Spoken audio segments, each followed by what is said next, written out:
Was there tension? You can't have a loving relationship and say you want to do DNA. Okay.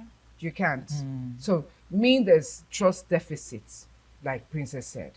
So, once there's trust issues, it's either you walk hand in hand, seek counseling to, salvage the marriage. If there's no trust in the marriage or in any relationship, business relationship or whatever relationship, there's no point for it. You understand? So now, let's now say what led to the man saying he wants DNA. I love what Princess said. You have to do introspection. Check yourself what have I displayed? And sometimes, online Okay, counselors. so I want to find out why you think it has to do with just the lady.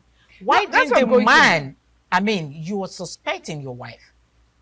There's this lack of trust all of a sudden because there's something you have seen or, something going on.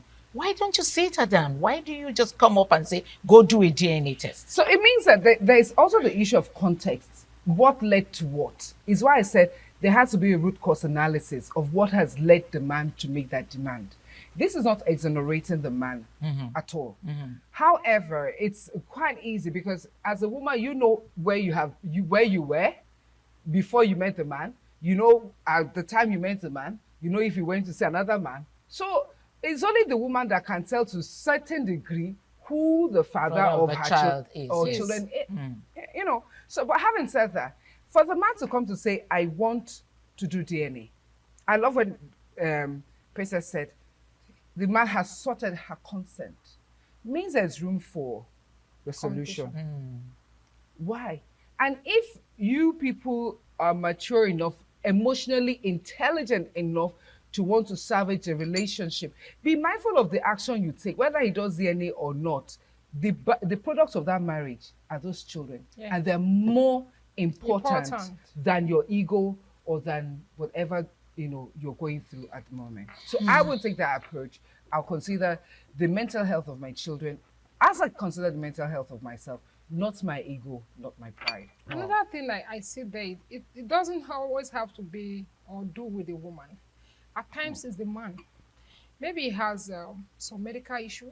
You never can tell. Yeah, that's I was Yeah. going to come there. You Yeah. just took it off me. Yeah, there. So maybe at a point he actually did not know his medical status, and along the line he had something took him to hospital and he was able to find out his medical status, and now he began to question himself.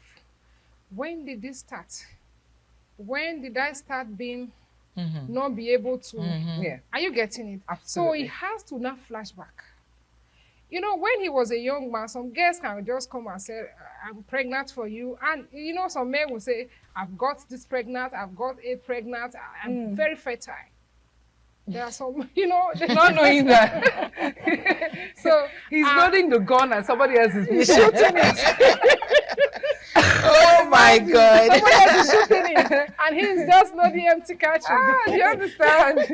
You can imagine that. So, Okay, so if that's the situation, okay. the situation, of course, because he just maybe a doctor just told him you are this or you are that, don't you think it would have been better he discusses with the wife and let her know why he's wanting her You to never go do can that? tell what some men would do. Or When some men- even women would we do. We know when some men have the opportunity to bring down a woman, they leave no stone unturned. Now they will forget they are going to be at the receiving end. Eventually. Because now these kids are yours, and you are happy that they are your children. Now you are going to strip yourself naked. He won't think of that initially. All he will be thinking is, I want to do DNA. I want to find out if this children are mine. You get it, and he just want to deal with the lady, disgrace the Embarrass woman, her. embarrass the woman.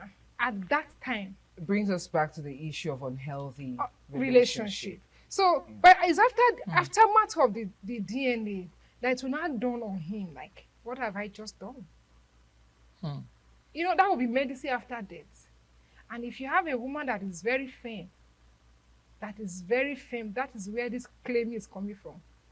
A woman that is very firm, that was trying to cover your nakedness all along, so to say, And that's where she was okay. Now that it has come to this, But the story says that the narrative says that you are sure he's the father of the children. oh, So you there's are- no nakedness. Oh, to okay, cover. okay, yeah, that's You the story. understand? So the You know. woman is actually sure the man is the She father. didn't play around. No, she didn't play around. She trusted herself. Yes. That is it. So So for me, what gives the man the mind Impression. impression that That is these where- kids are not mine? so if the man says that to me, Okay. the first thing is, sure, you go for DNA, but be sure that you're questioning my integrity as Why a doing this? woman and as your wife. What has led to this? Mm-hmm. Naturally, I'll be angry. Naturally, Sure. I will throw the tantrums of this world. True. But bottom line is, do I still love this man? Is he After all that? after all he has said? Or We have not even even- done yes. the DNA. He has just come to me. The fact that he has sought my consent tells me that he's trying to salvage The the, marriage. the Because relationship. some would have gone ahead without telling you. That's it. After all, they are his kids. And you will never know. No. Until one day he will now brag about it that you are here talking about, I did DNA on my children and on the kids. They are my children. And trust me, they can brag. And they can brag. And how would you feel that you now got to know later that he went to do DNA Behind you. behind you? That is actually very devastating. Very, very. Okay, so both ladies are saying they will not ask for 100 million naira compensation. It would be nice to have listened or heard from other women out there to know. I'm sure the Gen Z girls And millennials. and well, the Gen Z girls will ask for 100 million compensation. But anyway, let's go on a short break. We'll be right back to continue this discussion. Sit back.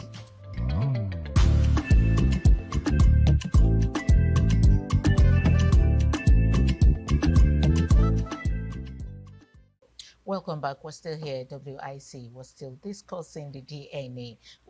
If you will be asking for 100 million compensation after your husband asks you to do a DNA, and of course you're very sure those children are yours, would you be asking for 100 million compensation, or you're just going to be upset and let it go because you love your husband? We would have loved to hear your response. But anyway, the women here are, let's say, representing you. It might not be 100%, but 80% representation. Okay, one word for the DNA, so we can move on. You say you're not going to be asking for a compensation. So what will you tell your husband? So at this point, I sat on the inside. Do I still love this man? Do I still want this relationship? And what would be the fate of my children? Of course, we'll do the DNA. Being a woman of integrity and substance, I'll go for it. And but then we will have to work on building the trust again. And you will still remain in the marriage? Yes, if I still love the man. Okay, Edith, will you want to remain Oh, sorry. in the marriage? So I said, so if I still love the man, I meant to say that now, you know, love is very subjective. So I'll still remain in the marriage if the man is still of value to me. Oh my God!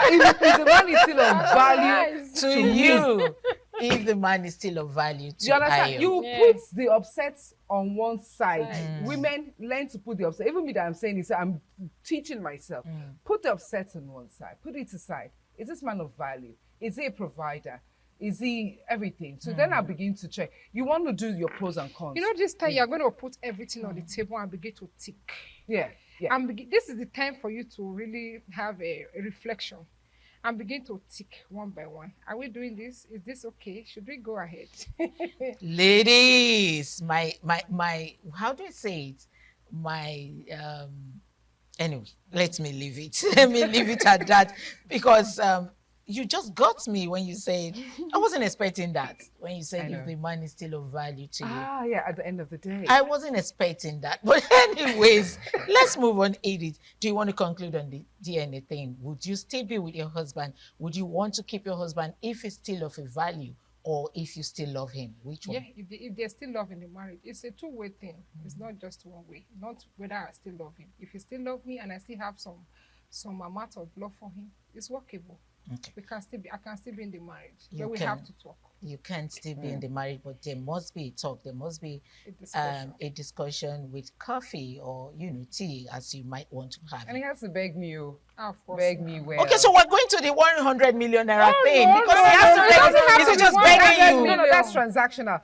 You can make it a transactional matter romantic. So I have done all of this. What led to this? The man coming to you to ask for, a DNA means that he still wants a relationship with you. He just wants to be sure. Something led him. So once we have treated that matter, now you have to win me all over. Yeah. You have to. Does he have to buy you gifts? You have to. Gift is understatement. He has to win me. He has to wow me all over because I have to feel. We have to start building that trust all over again. You don't get it. You want to build the trust all over again. She wants to build the trust with him, wowing her, and then. Yes, because you see, the truth of the matter is something gave on the inside of me. It's natural. You have questioned my integrity. And it's for someone who upholds herself as a woman of integrity, it's going to shatter me. Of course. So I love you, but you have to win me back. And not just with, talking to you. It's going to come with gifts. even without the DNA issue, I'm winning you every day because I'm going to be buying you a gift. You have to buy me a gift too. You're being kind, considerate. Did you hear that? We'll talk here. Anyway, let's leave the DNA for the man. And let's leave the 100 million naira compensation for the woman. It might be in a different way. It doesn't have to be 100 million naira compensation. It can be kind. But you could just woo me by, spoiling me with gifts, spoiling me with cash gifts, spoiling me with, getting me a beautiful car. Getting me a beautiful car to calm me down because, you didn't trust me. And that's not good. That's not good for marriage. You just have to trust me because there's love in the marriage. Anyway, let's move on. Let's go to an everyday woman. How can an everyday woman help to shape the system? I mean, looking at Nigeria right now, the country needs help. The American has referred to Nigeria as a country with particular concern, And you hear people say women can actually help to build a damaged, let me not say the country, but a damaged relationship in a marriage or even, just relationship. Women are always there, or rather they're the ones that are able to build this relationship together. Okay, so now how can an everyday woman in this country help to shape the system, the economic system, everything about Nigeria? How can we help?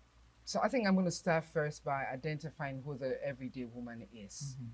Now, because Nigeria, average Nigerian would think, is that woman walking on the streets, the ordinary citizen. So there's that ordinary citizen as an everyday woman. There's that chairman of captain of industry as an everyday woman. Bottom line is wherever strata you fall into, rich, poor, one thing that you need to have at the back of your mind as a woman, as a man, as a Nigeria, is that your allegiance is to the country, the entity called Nigeria. The first step is to build the mindset of the people. And that's what I do as a human development trainer. You see that, Nigeria is so blessed with the human resources, but yet there's a huge deficit. How does that person contribute to the growth and development of the country? First, you begin a mindset shift. Remove the me. True. Begin to have kind consideration for others. Not sympathy, empathy. Where you build a society that thrives on empathy.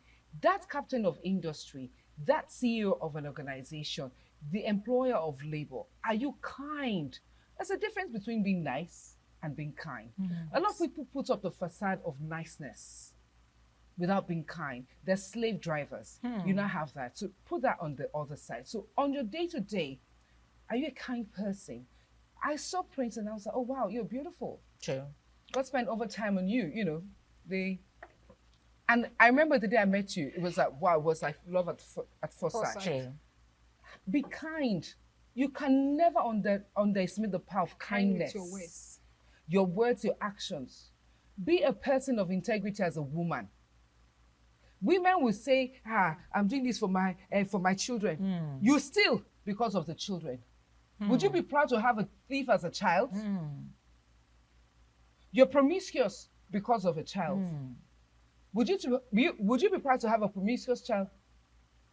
You know, these are the things. Life is in phases. You go through ups and downs.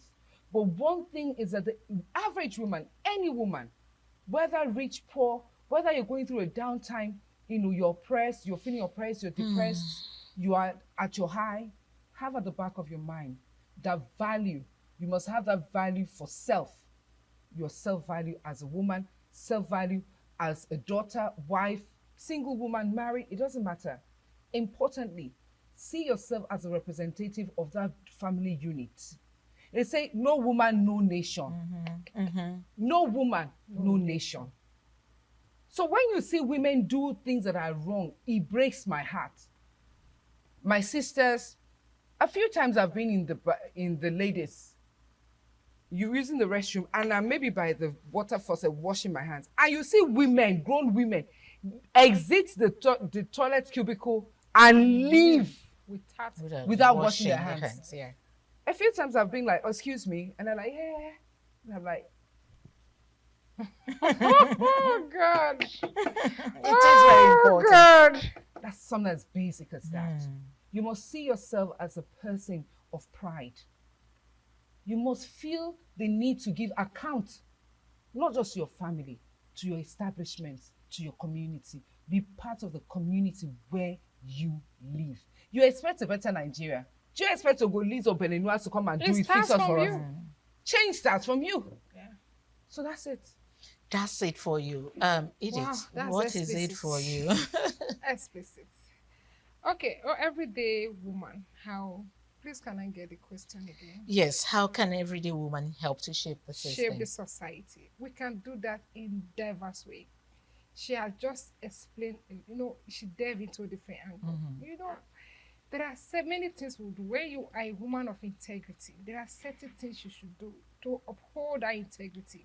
You can't just say you're a woman of integrity, you're this, and you're not doing things that will qualify you as a woman of integrity. How do you affect the society? By affecting your environment positively. Start being accountable to yourself. As a woman of integrity, you have to be accountable to yourself, to your immediate society, your family, then before your society. If you are not accountable to yourself and to your family, you won't be accountable to the society. Then do your bit. Just like you said, there are ghost drivers. There are some people that have domestic staff, the way they treat their staff. You as a neighbor, you just look at them and shake head. And there are also good people that have domestic staff. The way they treat their staff, you look at them and give them thumbs up. So how do you affect your society, your immediate family, your immediate staff, your staff? How do you treat them? That is the one way of affecting your society. Then you being a woman in the society, there is this, you know, my upbringing, there is this way they taught us when you are in environment, we say it takes a woman to bear a child, but it takes a community to raise a child. So that is, I feel, that's another way of affecting your society positively. You see another child going the wrong way, you look away. Are you affecting your society or your environment in a positive way? No. Whatever you can do to correct that child at that point in time, do it without mind knowing the parent or even want to know the parent. Okay, so let me come in there, Edith. We're talking about how an everyday woman can shape the system or help shape the society. And you are talking about correcting children. Some mothers don't accept that. So I have come across a mother who was fighting her neighbor. I was driving past, I had to stop by and say, what's going on here? I needed to, you know, women, excuse me, women, let me use the Yoruba language, baby. I wanted to know what was going on. Okay, and this was this lady asking the daughter who just turned 15, but was wearing an exposing clothes to go out. And she called her back and said, no, I mean, this is too exposing to trek. You know, if you're sitting in mommy's car, that would be nice. But go back and wear something more covering. And then the mother came down from upstairs. Go and advise your own child. Leave my child. Did I beg you to advise my child? So in a situation like that, it's not every mother that accepts that you talk to their children. It's different way of correction. I understand what you are saying. There are some parents out there, not just a mother, there are some parents that doesn't want you to talk to their children. They even ask their children not to greet anybody. There are some parents like that. So when it comes to affecting the society positively, I believe you do your bit, do your quarter, and do it very well. Okay, do your bit, do your quarter, and do it very well. And then Ayo had said that she gave an example of someone using the toilet and she was there and she calls the person back. Do this. I mean, as little as it is. Thank you for being tuned today on WIC. We'll see you again next time. My name is Patricia Uru.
It's always an exciting time to have you join us on the program Heritage with your sincerely, Oluije Oyikokai. Today on Heritage, we will be going to Benue State to go look at the Swange dance. Now, this dance is energetic. And when it comes to rhythms, it comes to music, it comes to dancing, and not to leave the drum beat. Yes, the Benue people, they are definitely ready for you today as far as culture and tradition is concerned. So let's go over to Benue State and look at Swange dance. Don't go nowhere.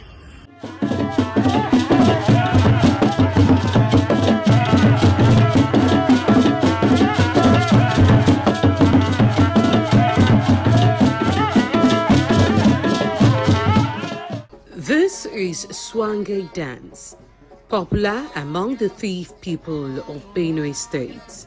The dance is one of the best dance in Africa. It is indigenous. The Thief people are from Benue State, the Middle Belt region of Nigeria.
Jerusalem.